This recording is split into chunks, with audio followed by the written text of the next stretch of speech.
नमस्कार मेरे प्यारे देशवासियों।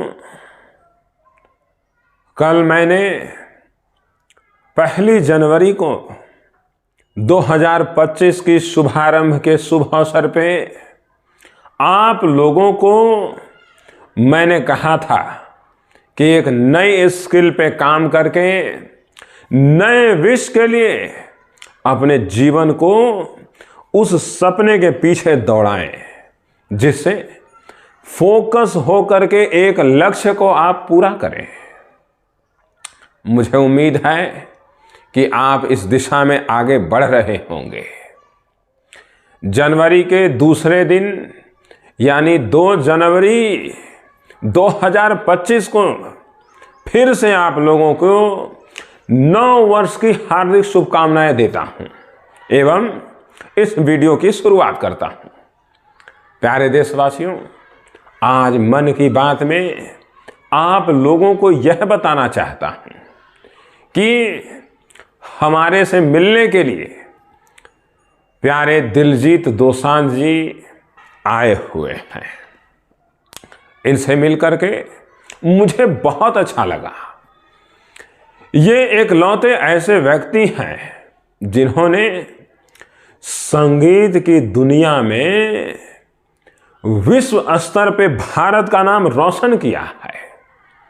इतने बड़े बड़े कॉन्सर्ट कभी भी मैंने तो आज तक नहीं देखे किसी इंडियन आर्टिस्ट के, और ये पंजाब का नाम के साथ साथ भारत का भी नाम रोशन कर रहे हैं। और इसलिए मैंने दिलजीत जी को बुलाया, उनसे मुलाकातें की। उन्होंने बहुत ही खूबसूरत गीत भी गुनगुनाए। हालांकि मुझे पंजाबी थोड़ी कम समझ आती है, परंतु उनके सुर बहुत ही सच्चे थे।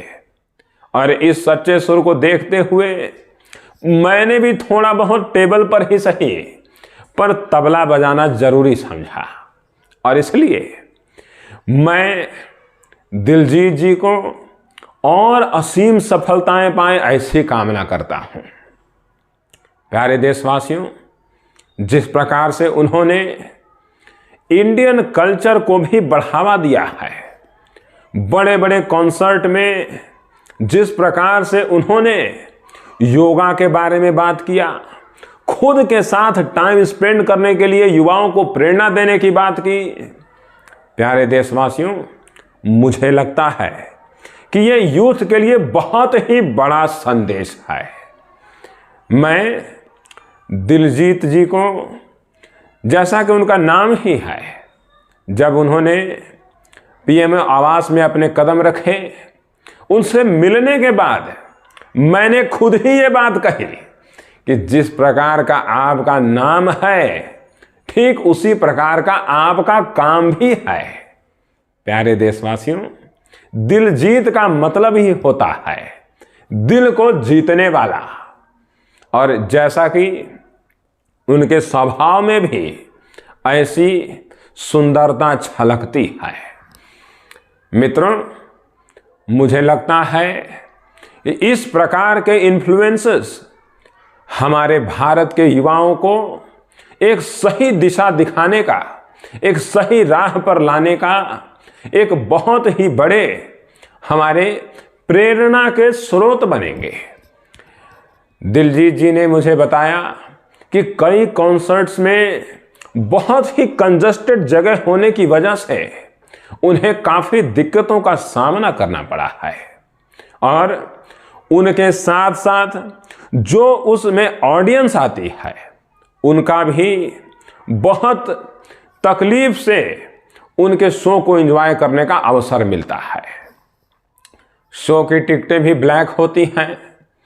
यह खुशी की भी बात है और दुख की भी है, क्योंकि ऐसे लोग एक साथ टिकट खरीद करके लोगों से ज़्यादा पैसे वसूलते हैं। खैर, ये तो पुराने ज़माने से चलता आ रहा है, परंतु इंफ्रास्ट्रक्चर को सही करने की जिम्मेदारी वहाँ के राज्य सरकार की हो, जहाँ पे दिलजीत जी कॉन्सर्ट कर रहे हैं। और भारत में ऐसे आर्टिस्ट और भी ज़्यादा बढ़ें इसके लिए भी मैं तहे दिल से पूरे भारतवासियों के लिए कामना करता हूं, आप अपने सपने को पाएं, अपने सपनों के लिए उतनी ही मेहनत करें और सपने को पूरा करने के लिए दिलजीत जी जैसे प्रेरणा स्रोत का आदर्श माने और जैसा उन्होंने कार्य किया है, जैसा उन्होंने मेहनत किया है, ठीक उसी प्रकार आप भी मेहनत करके ऐसी असीम सफलताओं को पाएं। इसी बात के साथ मैं अपनी वाणी को विराम दूंगा और जाते जाते कहूंगा, आप सभी कोई ऐसा कार्य ना करें जिससे आपके माता पिता को शर्मिंदगी हो। कोई भी ऐसा कार्य ना करें मित्रों जिससे आपको बाद में इस बात की पछतावा हो कि मैंने यह कार्य क्यों किया। प्यारे देशवासियों, न्यू ईयर रेजोल्यूशन में कम से कम इतना तो करना ही है और पैसे कमाने पर फोकस करना है। आपके अंदर जो भी प्रतिभा है उस प्रतिभा पे और कार्य करने की आवश्यकता होगी जब तक कि आपको सफलता ना मिले। और सफलता मिलने के साथ साथ मित्रों आपको उसके बाद भी डिसिप्लिन में रह करके हार्ड वर्क करना होगा अगर आप उस सफलता को बनाए रखना चाहते हैं। प्यारे देशवासियों, बहुत बहुत धन्यवाद, बहुत बहुत आभार। भारत माता की जय, वंदे मातरम। बहुत बहुत आभार, बहुत बहुत शुक्रिया।